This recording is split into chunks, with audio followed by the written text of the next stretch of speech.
পিওকেতে দাউ দাউ করে জ্বলছে ক্ষোভের আগুন। রাস্তায় গর্জন আন্দোলনকারীদের, চড়ছে স্লোগান। দৃশ্যতই অশান্ত পাক অধিকৃত কাশ্মীর। মুজাফফরাবাদ, রাওয়ালকোট, নীলম ভ্যালি, কোটলি সহ একাধিক জেলায় রাস্তায় নেমেছেন হাজার হাজার মানুষ।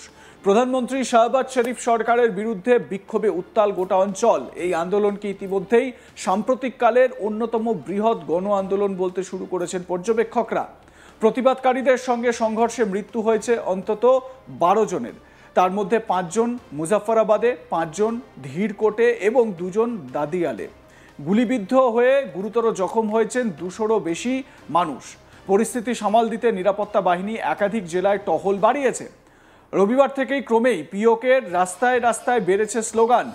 নারায়ে কাশ্মীর, জিন্দা হে কাশ্মীর, হুকমরানো দেখ লো হাম তুমহারি মত হ্যায় স্লোগানে গর্জে উঠেছেন আন্দোলনকারীরা। শোনা গিয়েছে ইনকিলাব আয়েগা, এই ভূমি আমাদের, ভাগ্য আমরাই ঠিক করব আহ্বান। বিক্ষোভকারীদের বক্তব্য, পিওকের মানুষের রক্তেই বিদ্রোহের রক্ত। আন্দোলনের কেন্দ্রবিন্দুতে আওয়ামী অ্যাকশন কমিটি। তাদের ডাকা শাটার ডাউন হুইল জ্যাম আন্দোলনেই রবিবার স্তব্ধ হয়ে পড়ে মিরপুর, কোটলি, রাওয়ালকোট, নীলম ভ্যালি, কেরান সহ একাধিক শহর।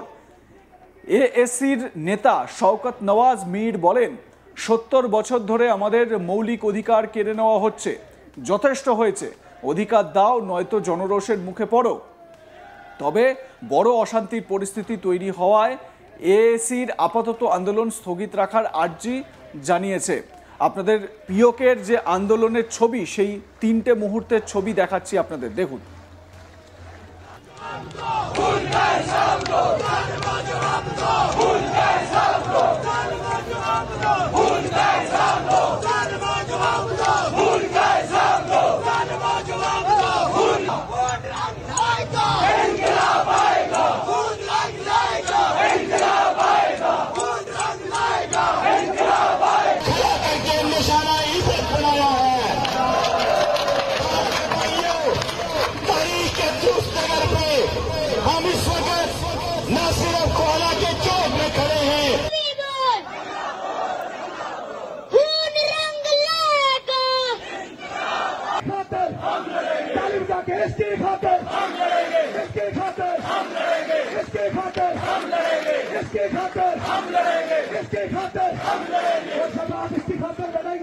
तो फिर इस पे हुकूमत कौन करेगा?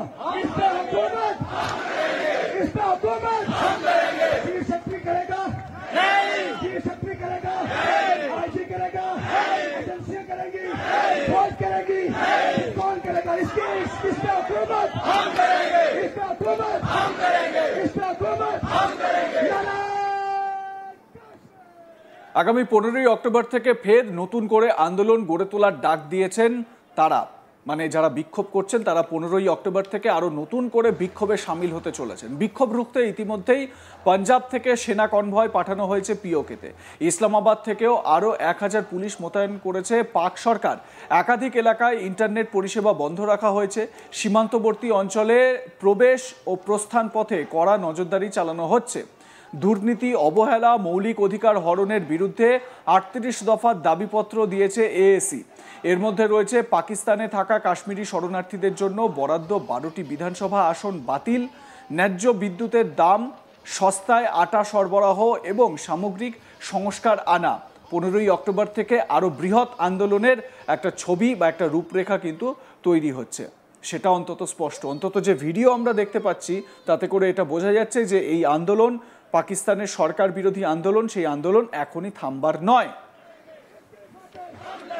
इसके खातिर हम लड़ेंगे, इसके खातिर हम लड़ेंगे, और जब आप इसकी खातिर लड़ेंगे तो फिर इस पे हुकूमत कौन करेगा?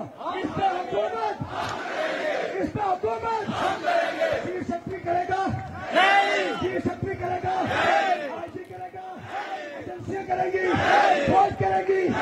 कौन करेगा? इस पे हुकूमत हम करेंगे। উল্লেখ্য, ভারত অপারেশন সিন্দুর চালিয়ে পাকিস্তানের শিরদাঁড়া ভেঙে দিয়েছে। তারপর বালুচিস্তান কার্যত হাতছাড়া। বুধবার স্বাধীন বালুচিস্তানের ঘোষণা করেন, মানে বেশ কয়েকদিন আগের কথা বলছি আপনাদের।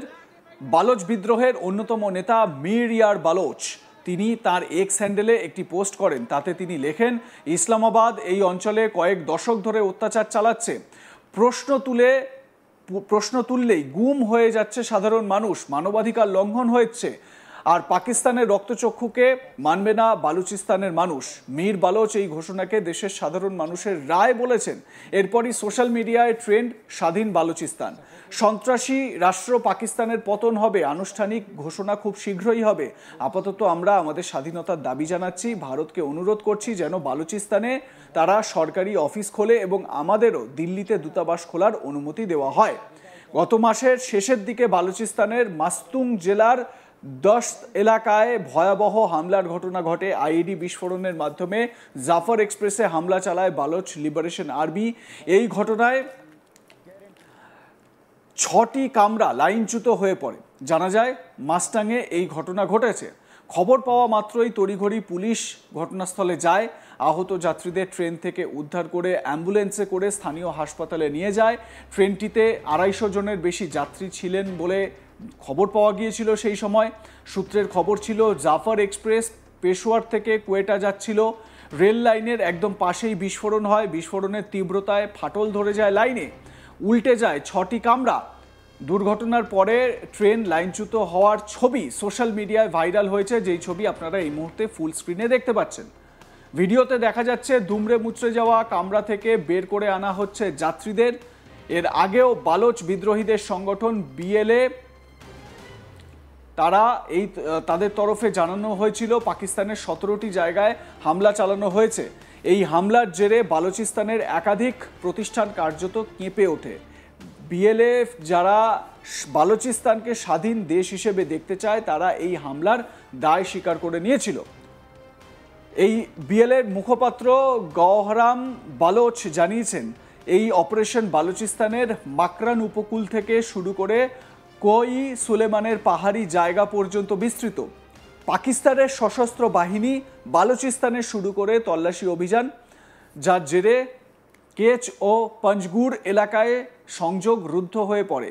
অপারেশন বাম পাকিস্তানের অস্থিতিশীল দক্ষিণ পশ্চিম প্রদেশে বিদ্রোহীদের ক্রমবর্ধমান ক্ষমতার ইঙ্গিত দেয়, যা দীর্ঘদিন ধরে অস্থিরতার দ্বারা চিহ্নিত বালুচিস্তানের অবনতিশীল নিরাপত্তা পরিস্থিতির কথা তুলে ধরে। গত মে মাসে এক বালোচ নেত্রী জানান, আপনারা সবাই জেগে উঠুন, দেশ ছাড়া আমাদের কোনো পরিচয় নেই, আমাদের একটাই পরিচয়, সেটা বালোচ। বালোচ আজ পরাধীন। ইসলামাবাদে আমি যখন বালোচ বাচ্চাদের দেখেছিলাম তখন তাদের দেখে আমার মনে হয়েছিল এদের স্কুলে যাওয়ার কথা ছিল। বালোচ তার শহীদদের কখনোই ভুলবে না।